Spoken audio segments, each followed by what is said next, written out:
9월 10일 예배를 살아계신 하나님 아버지 앞에 드리겠습니다. 기도합니다. 인간의 생사 화복을 주장하실 뿐만 아니라 이 세상의 모든 일어나는 어려움과 환난을 통해서도 아담에게, 아브라함에게, 노아에게 하셨던 그 약속들을 우리를 향한 그 구원의 일들을 이루어 가시는 주님의 이름을 찬송합니다. 오늘도 이러한 마음으로 예배하는 이들 가운데 주님의 지혜의 말씀을 통하여 성령을 부어주시고 우리가 이 세상에 휩쓸리지 아니하고 우리의 마음에 휩쓸리지 아니하고 하나님의 구원의 계획과 성령의 인도하심에 순종하며 살아갈 수 있도록 역사하여 주시옵소서. 예수 그리스도의 이름으로 기도합니다. 아멘. 창세기 42장 18절부터 38절 성경 본문을 통해 하나님은 악의 허용을 통해 인간의 구원을 이루어 가신다라는 제목으로 말씀을 증거하겠습니다. 요즘 참 힘든 일들이 많습니다. 지금 캘리포니아에는 코로나 바이러스 감염병으로 인한 팬데믹으로 인해서 어려움이 있을 뿐만 아니라 이 북가주와 남가주에 큰 산불이 있어서 참 어려움에 어려움을 더하고 있습니다. 오늘 또 밖에 나가다 돌아오는데 운전하는 중에 늘 맑은 하늘인 햇빛이 쨍쨍하던 하늘이 이 짙은 안개에 갇혀 있는 줄 알았습니다. 알고 보니까 산불에서 나온 연기가 온 하늘을 뒤덮어서 햇빛을 볼 수가 없는 상황이 된 것입니다. 뿐만 아니라 그 나무가 타고난 재가 차량과 사람들의 머리 위에 쌓일 정도로 어려움이 있습니다. 인터스텔라라고 하는 영화에서 인간들이 이제 지구를 떠나면서 옥수수밭을 불태울 때 나왔던 그 영화의 한 장면이 현실에서 재현되고 있습니다. 이렇게 산불이 많은 이유는 지구의 온난화로 인하여서 이 캘리포니아 산약 지역에 말라서 죽은 수백만 그루의 나무들이 있는데 거기에 화씨로 100도가 넘는 그런 고열로 인해서 쉽게 산불이 나고 쉽게 꺼지지 않는 상황인 것입니다.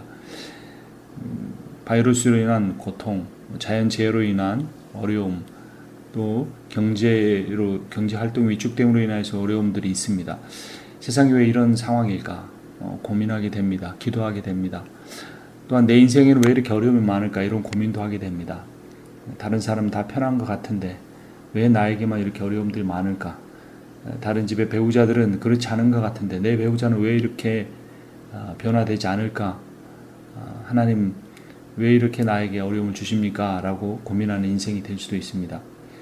그런데 오늘 설교의 제목처럼 하나님은 악의 허용을 통해 인간의 구원을 이루어 가신다는 사실을 깨닫게 되면 우리는 오히려 환난과 고통 중에 선하신 하나님을 더욱더 바라보게 되고 그 하나님을 의지하게 되면서 외적인 어려운 조건과 상황에도 불구하고 마음의 평안과 기쁨을 누리면서 살아갈 수 있게 됩니다.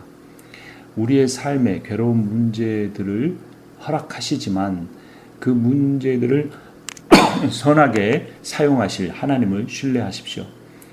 하나님은 악을 허용하시지만 그 악을 통해 선을 행하시고 구원을 베푸시는 하나님이시기 때문입니다. 오늘 성경 창세기 32장 18절부터 38절의 내용을 읽으면서 그런 질문을 하게 됩니다. 요셉은 왜 자신의 정체를 형들에게 감추고 있을까? 왜 시몬을 감옥에 가두었을까? 또 형들을 베냐민을 데려오라고 형들에게 참 어려운 그러한 명령을 하는 것일까? 또 돌아가는 형들의 자루에 그들이 곡식을 사기 위해서 냈던 그 돈을 거기에 숨겨 감추어 둔 것일까? 개인적인 보복을 위한 것이었을까요? 아닙니다. 오히려 그것은 가족을 구원하고 하나님 나라를 건설하기 위한 것입니다. 그 결론을 미리 읽어본다면 창세기 45장 5절은 이렇게 말합니다. 당신들이 나를 이곳에 팔았다고 해서 근심하지 마소서, 한탄하지 마소서. 하나님이 생명을 구원하시려고 나를 당신들보다 먼저 보내셨나이다. 놀라운 통찰력입니다. 그는 개인적인 원한을 갚으려고 한 것이 아닙니다. 그는 애굽의 총리로서 무엇인가 국가와 민족을 위해서 어떤 이득을 얻기 위한 것도 아니었습니다. 그가 바라보는 것은 인간의 어떤 비극적인 가족사를 뛰어넘어 그 온 세상의 팬데믹처럼 그렇게 다가오는 그 기근 그것을 해결하는 문제도 있지 않았습니다. 요셉은 그 어떤 사람도 감당하기 힘든 그 고난의 인생을 통하여서 하나님이 일하신 것을 본 것입니다. 여러분, 형제들에 의해서 목숨의 위협을 겪어보신 적이 있습니까? 형제들에게 의해서 돈에 의해 팔려본 적이 있습니까? 또 성실하게 일한 집에서 억울한 누명을 쓰고 감옥에 들어가서 몇 년을 있어본 적이 있으십니까? 그러한 고난을 통해, 어느 누구도 겪지 못했던 고난을 통해 요셉은 하나님을 전적으로 신뢰하게 된 것입니다. 그가 이렇게 깊은 영적인 통찰력을 갖기 이전에도 그는 하나님의 비전을 받은 사람입니다. 기도하는 사람이었습니다. 꿈을 꾸는 사람이었습니다. 말씀에 붙잡힌 사람이었습니다. 그러나 이것으로는 부족한 겁니다. 고난과 연단과 시련을 통해 우리는 하나님을 지식으로만 아는 하나님이 아니고, 우리는 그것을 통해 우리가 어떤 교리적인 하나님이 아니고, 어떤 교단에 얽매여 있는 하나님이 아니고, 내 교회에 부흥시키고 성장시켜 주시는 하나님이 아니고 온 우주를 창조하신 하나님을 만나게 되는 겁니다. 사단의 나라와 싸우기 위해 하나님 나라를 세우시는 그분, 그 하나님 나라를 세우시기 위해 자신의 아들을 세상에 보내시고 인간이 되어 죽게 하시고 십자가에 죽게 하셨지만, 그것을 통해 이 죄의 세력, 사망의 세력인 사단의 나라를 무너뜨리시고 승리하신 그 하나님을 우리가 볼 수 있어야 합니다. 요셉은 그것을 보았습니다. 하나님이 자신을 총리로 삼으신 것, 하나님이 보디발의 집에 감옥에 가두신 것, 하나님이 형제들의 구덩이에 내던지신 그 모든 것들이 자신의 형제들의 생명, 더 나아가 이스라엘 민족의 출발을 위해서, 준비를 위해서 하셨다는 사실을 깨닫게 된 것입니다. 여러분, 우리의 인생이 얼마나 이런 의미에서 하나님께 붙잡히면 놀랍습니까? 길어야 70년, 보통이 70년, 길어야 80년이 인생 얼마나 덧없습니까? 허무합니까? 근데 우리 인생을 하나님이 그렇게 허무하게 이 땅에 보내지 않으셨고, 그 허무한 일을 위해 우리를 구원하신 게 아니라는 겁니다.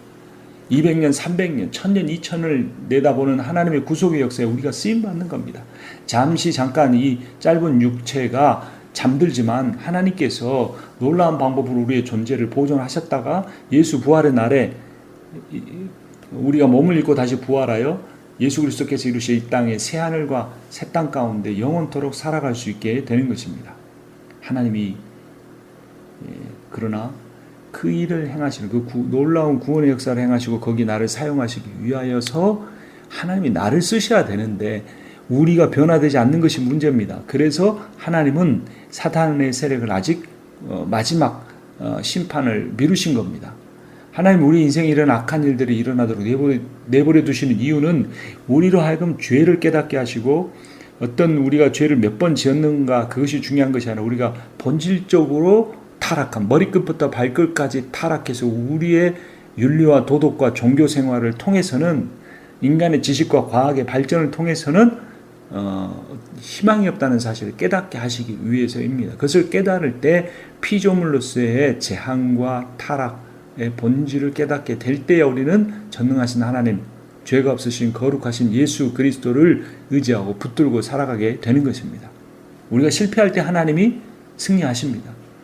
우리가 패배할 때 하나님이 일어나십니다.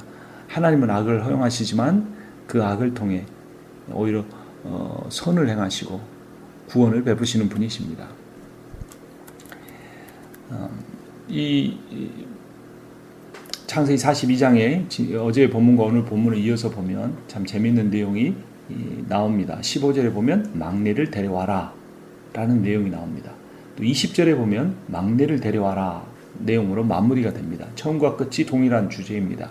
그 사이 대목을 보면 16절에 한 사람은 갇혀 있으라 라는 내용이 나오고, 또 끝부분에서 두 번째 19절을 보면 한 사람은 갇혀 있으라 라고 합니다. 그리고 17절에 이제 핵심 부분인데 3일 동안 갇혀 있는 시므온, 그리고 시므온을 꺼내준 뒤에 요셉의 선포, 나는 하나님을 경외한다, 이렇게 생명을 보존하려면 막내를 데려오라, 이런 이야기가 나옵니다. 지금 요셉은 형제들 중에 한 명인 시몬을 감옥에 가두었다가 내주고, 시몬은 형제들 전체를 3일 동안 감옥에 가두었다 내주면서 시몬은 같이 보내주지 않고 나머지 9명 형제만 보내면서 막내를 데려오게 합니다. 거긴 두 가지 의미가 있습니다. 그들로 하여금 감옥의 경험, 3일 동안 갇혀있는 경험을 통해 요셉이 오랫동안 감옥에 갇혀 있었던 형들의 행한 일로 인하여서 그렇게 되었던 것을 그들이 잠깐이라도 체험하게 하는 것이고, 결국은 그렇게 해만 막내를 데려오게 하고, 그 막내를 데려옴으로써 결국은 야곱이 오게 하는 그런 계획을 가지고 있는 것입니다. 그 일의 구체적인 의미는 뒷부분에 또 살펴보도록 하겠습니다. 이러한 상황을 통해 장남이었던 루벤이 21절에 보면 과거 요셉의 모습을 떠오르게 만듭니다. 21절, 그들이 서로 말하되 우리가 아우의 일로 말미암아 범죄하였도다. 그가 우리에게 애걸할 때 그 마음의 괴로움을 보고도 듣지 아니하였으므로 이 괴로움이 우리에게 임하도다 라고 말합니다. 아마도 이 형제들의 마음속에 늘 10여 년 이상 괴로움으로 담아졌을 겁니다. 나를 제발 이 구덩이에서 꺼내달라고 했던, 나를 제발 이 이스마엘 상인들에게 팔지 말라고 했던 그 요셉의 울부짖음이 그들의 귀에 못이 박혀 평생 동안 풀지 못한 숙제, 회개하지 못한 죄악으로 머물러 있었던 겁니다. 그들은 3일의 감옥 생활을 하면서 하나같이 그 동생 요셉의 일이 떠올랐습니다. 그 중에 대표로 루벤이 22절에 이렇게 말합니다. 내가 너희에게 그 아이에 대하여 죄를 짓지 말라고 하지 아니하였더냐. 그래도 너희가 듣지 아니하였느니라. 그러므로 그의 핏값을 치르게 되었도다 하니라. 사람이 양심이 있는 겁니다. 맞은 사람은 발 뻗고 자지만 때린 사람은 발 뻗고 자지 못한다는 말도 있습니다. 결국 죄의 삭은 사망입니다. 우리가 이 세상 가운데 살아가면서 행한 모든 죄, 그 죄로 인한 심판은 받지 않고 예수 그리스도의 보혈로 다 용서받았지만 결국 죄는 부메랑으로 우리에게 어떤 고통으로 돌아옵니다. 돌아오지 않더라도 우리의 심리적인 부담감은 성령 충만의 삶을 살지 못하기 때문에 괴로움을 겪게 되는 것입니다. 문제는 루벤과 형제들이 자신들이 감옥에 갇혔다 풀려남으로 인하여 시몬을 감옥에 둔 채로 그들이 고향으로 돌아가 베냐민을 데려가는 그 상황으로 인하여서 자신들의 죄는 깨닫게는 되었지만 그들이 그 죄에 대한 통렬한 하나님 앞에서 회개는 하지 못했다는 겁니다. 그리고 이 모든 일의 과정 속에 하나님이 어떻게 자신들에게 역사하시는지 깨닫지 못한다는 겁니다. 두 종류의 사람이 있습니다. 우리에게 일어나는 그 일들의 피상적인 모습만 보는 사람이 있고 그것은 10명의 형제들의 모습입니다. 그러나 요셉처럼 어떤 상황 속에서 하나님이 어떻게 일하시는지를 보는 사람이 있습니다. 여러분들은 이 코로나 바이러스 감염병, 이 팬데믹 현상으로 인하여서 현상을 보고 계십니까? 그 현상에서 역사하시는 하나님의 뜻을 깨달으려고 기도하고 있습니까? 우리가 어떤 이것이 음모론이다, 아니면 진짜 있는 코로나 바이러스 감염병이다, 또 앞으로 이런 일이 올 것이다, 이 팬데믹은 언젠가 끝날 것이다, 여러 가지 생각을 할 수 있습니다. 그런데 우리가 이 일을 두고 하나님 앞에 얼마나 진지하게 묵상하고 기도하고 하나님 말씀을 보고 있는지, 하루아침에 한다고 이런 영적인 통찰력이 다 완벽히 세워지는 건 아니지만 그래도 매일 기도하면서 그 뜻을 깨닫기를 원하는 사람에게 하나님이 통찰력을 주시는 겁니다. 요셉의 인생이 그랬습니다. 처음에는 비전이라는 문자적인 내용에만 매달렸지만 시간이 갈수록 그런 비전이 담고 있는 의미를 알게 되었고, 결국 자신 한 사람의 영광이 아닌 자신을 통해 하나님이 영광 받으시고 자신을 통해 많은 사람들이 구원에 이르게 되는, 많은 어려움을 겪는 사람들을 먹이고 입히고 구원하고 회복시키고 생육하고 번성하게 하는 그 일을 감당하게 되는 것입니다. 이런 형들의 이야기, 요셉의 괴로워하는 호소에 반응하지 않았던 그들의 잘못 때문에 그들이 3일간의 감옥 생활을 했다는 그들의 말을 듣고 루벤의 책망을 듣고 요셉은 다른 방으로 가 그 슬픔을 억제하지 말고 못하고 울고 돌아오게 됩니다.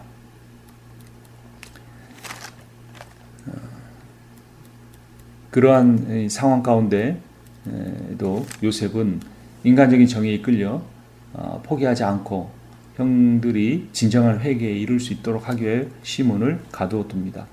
장자인 루벤을 가두지 않고 차자인 시몬을 가둔 이유는 루벤이 요셉을 구하려고 했기 때문이기도 하고, 루벤이 가야 베냐민을 데려오는 일에 중요한 역할을 할 수 있기 때문입니다. 37절에 보면 루벤이 그의 아버지에게 말하 이르되 내가 그를 아버지에게로 데리고 오지 아니하거든 내 두 아들을 죽이소서. 그를 내 손에 맡기소서. 내가 그를 아버지께로 데리고 돌아오리라. 야곱이 보내지 않으려고 하는 라헬이 낳은 이제 남은 한 아들 베냐민을 제발 우리 함께 보내달라고 루벤이 역할을 합니다. 요셉은 통찰력을 가지고 루벤이 가야 그 일이 이루어질 것을 알게 된 것입니다. 근데 왜 베냐민을 굳이 데려오려고 하는가? 베냐민이 와야 야곱이 따라옵니다. 야곱이 와야 이스라엘 70명의 일가족이 오게 됩니다. 야곱의 일가족 70명이 와야 400년 동안 애굽에 머물면서 장정만 60만, 총 인구 거의 200만에 가까운 많은 사람으로 생육하고 번성하게 될 것이기 때문입니다. 이스라엘 민족이 400년 동안 준비된 후에 그들이 모세를 통하여 출애굽하여 가나안 땅으로 돌아오게 될 것입니다. 이 모든 과정이 하나님께서 다스리시는 하나님 나라를 세우기 위함입니다. 민족을 먼저 준비하고 땅으로 돌아와 하나님의 주권이 설 때 백성과 영토와 주권이라는 하나님 나라의 세 가지 요소가 완성되는 것입니다. 그 첫 번째 이 백성을 준비하는 일에 요셉이 쓰임 받고 있는 것입니다. 하나님은 야곱의 욕심과 아들들에 대한 편애 그리고 형제들의 갈등과 괴로움이라는 이 역기능적 가정의 비극적인 사건들을 통해서도 하나님의 구원의 역사를 펼쳐 가십니다. 여러분들의 가정에 얼마나 비참한 일이 있었습니까? 지금도 얼마나 여러분 가정에 정말 평안이 없고 고통이 있습니까? 그러나 하나님께서 야곱의 가정을 사용하신 것처럼 하나님은 이 창세기 말씀을 장 42장의 말씀을 붙들고 기도하는 여러분들의 가정을 다시 세워 주실 것입니다. 회복시켜 주실 것입니다. 중요한 것은 현상에 의해서 좌우되지 말고 인간적인 정과 인간적인 그런 마음에 없어서 휩쓸리지 말고 끝까지 하나님이 무엇을 원하시는지 깨닫고 그 하나님 편에 서서 기도하면서 그 역경과 고난을 다 이겨내시기를 바랍니다. 우리의 삶에 일어나는 모든 괴로운 문제들을 선하게 사용하실 하나님을 신뢰하십시오. 하나님은 악을 허용하시나 그 악을 통해 선을 행하시고 구원을 베푸시는 분이십니다. 25절에 보면 요셉이 곡식자루에 돈을 집어 넣습니다. 누명을 씌우는 행위는 잘못이나 과거 죄 없는 요셉을 괴롭게 한 그들의 잘못을 깨닫게 하기 위한 것입니다. 아니면 그들이 회개하지 않을 것이기 때문입니다. 시편 7편 12절을 보면 사람이 회개하지 아니하면 그가 그의 칼을 가시며 그의 활을 이미 당기어 예비하셨도다. 여러분 하나님이 활을 당겨서 손가락을 놓기만 하면 그 화살이 날아갈 그런 모습을 한번 상상해 보십시오. 근데 놀라운 것은 그 화살의 촉이 나를 향하고 있다면 어떻겠습니까? 두려운 일입니다. 회개하면 하나님은 그 화살을 거두실 것이나 회개하지 않으면 하나님이 그 손가락을 놓아 그 화살을 쏘으실 수도 있습니다. 요셉의 형들은 자루에 든 돈을 보고 놀랍니다. 28절을 보면 그가 그 형제에게 말하되 내 돈을 도로 넣었도다. 보라 자루 속에 있도다. 이에 그들이 혼이 나서 떨며 서로 돌아보며 말하되 하나님이 어찌하여 이런 일을 우리에게 행하셨는가 하고 그들은 그 일을 허용하신 하나님을 원망합니다. 그들의 원망은 잘못된 것입니다. 그들은 과거에 동생에게 악행을 행했던 은의십의 동생을 팔았던 자신들의 죄를 회개했습니다. 그 일은 왜 허용하셨을까요? 자신들의 자유의지를 가지고 악행을 행하면서도 하나님이 허용하셨다고 하나님을 원망하는 일은 죄의 책임이 인간에게 있음을 인정하지 않는 가장 잘못된 태도입니다. 갈라디아서 6장 7절을 보면 스스로 속이지 말라. 하나님은 업신여김을 받지 아니하시나니 사람이 무엇으로 심든지 그대로 거두리라. 죄를 심으면 죄 책이 열매가 거두어질 것이고 선을 행하면 선한 열매를 우리는 우리 인생에서 누릴 것입니다. 집에 돌아왔을 때 처음에 한 사람의 자루에서만 발견되었던 돈이 다른 형제들의 자루에서도 발견이 됩니다. 야곱도 함께 놀랍니다. 돈을 추구하며 살아왔던 야곱이 돈을 보고 두려워하는 최초의 장면입니다. 동생을 은 20에 돈에 팔아버린 형들도 돈을 보고 두려워하는 이 아이러니한 장면을 통해 과거 그들이 얼마나 나쁜 일을 행했는가를 깨닫게 되는 겁니다. 형들은 요셉을 돈을 받고 팔아버렸으나 요셉은 형들에게 돈을 주어 그들을 구원하려고 하고 있습니다. 유다는 예수님을 돈 은 30에 팔고 버려버렸지만 예수님은 제자들과 죄인들을 위해 자신의 목숨을 버리셨습니다. 하지만 끝까지 이러한 일들 속에서 하나님의 일하심을 보지 못하는 야곱은 베냐민을 보내지 않으려고 합니다. 36절에 보면 그들의 아버지 야곱이 그들에게 이르되 너희가 나에게 내 자식들을 잃게 하는도다. 요셉도 없어졌고 시몬도 없어졌거늘 베냐민을 또 빼앗아 가고자 하니 이는 다 나를 해롭게 함이로다. 여전히 육적인 인간의 편에 얽매여 있는 야곱은 그의 가정을 영적으로 이끌지 못하고 있습니다. 나는 내 가정을 어떻게 이끌어 가려고 합니까? 내가 우리 가정에서 가장 신앙이 있다고 생각하면서도 여전히 자녀들을 보면서는 취직이나 또는 더 나은 조건을 가진 배우자와의 결혼이나 또 남편의 승진이나 아내의 어떤 문제들을 두고 인간적인 생각만 하고 있지는 않은지 우리의 삶을 돌아봐야 합니다. 그러나 이 가운데서도 가장 좋은 변화를 가진 사람은 루벤입니다. 아까 읽은 것처럼 그들은 두 아들을 야곱의 손에 맡기면서까지 베냐민을 데리고 애굽으로 돌아가려고 합니다. 그 길만이 시몬을 살릴 수 있고 그의 가족들이 기근으로부터 구원을 받을 수 있다는 믿음 때문이었습니다. 우리는 우리의 삶을 더 깊이 돌아봐야 할 것입니다. 하나님이 우리와 함께 계심을 우리는 믿어야 합니다. 하나님을 신뢰해야 합니다. 왜냐하면 하나님은 악을 허용하시지만 고난을 허용하시지만 그 악과 고난을 통해 선을 행하시고 나와 내 가족과 우리 교회의 구원을 우리 민족의 구원을 행하실 것이기 때문입니다.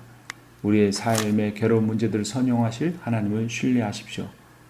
주님은 한 번도 우리를 떠나지 아니하시고 처음부터 끝까지 함께 하셨습니다. 앞으로도 하실 것입니다. 그 주님의 일하심을 기대하고 소망하시는 그리함으로 말미암아 이 팬데믹에 코로나 바이러스 감염병으로 인한 팬데믹에 있는 그 어려움들을 믿음으로 이겨내시기를 주님의 이름으로 축원합니다. 하나님 아버지 은혜를 감사합니다. 오늘도 저희가 주님 앞에 예배 드릴 수 있음이 하나님 우리에게 주신 가장 특권임을 고백합니다. 하나님 말씀이 우리에게 주신 이 통찰력을 가지고 우리의 삶을 살게 하시고 물질에 얽매이거나 개인의 성공이나 명예나 자녀의 인간적인 복을 누림에만 얽매이지 않게 하시고 이 망해버릴 온 세상에 우리의 마음을 두지 아니하고 그러나 이 세상 끝까지 섬기고 이 세상의 많은 사람들을 구원하기 위하여서 또 그들에게 실제적인 도움을 주기 위하여서 살아가는 진정한 그리스도인의 모습을 다 갖게 하여 주시옵소서. 예수 그리스도의 이름으로 기도합니다.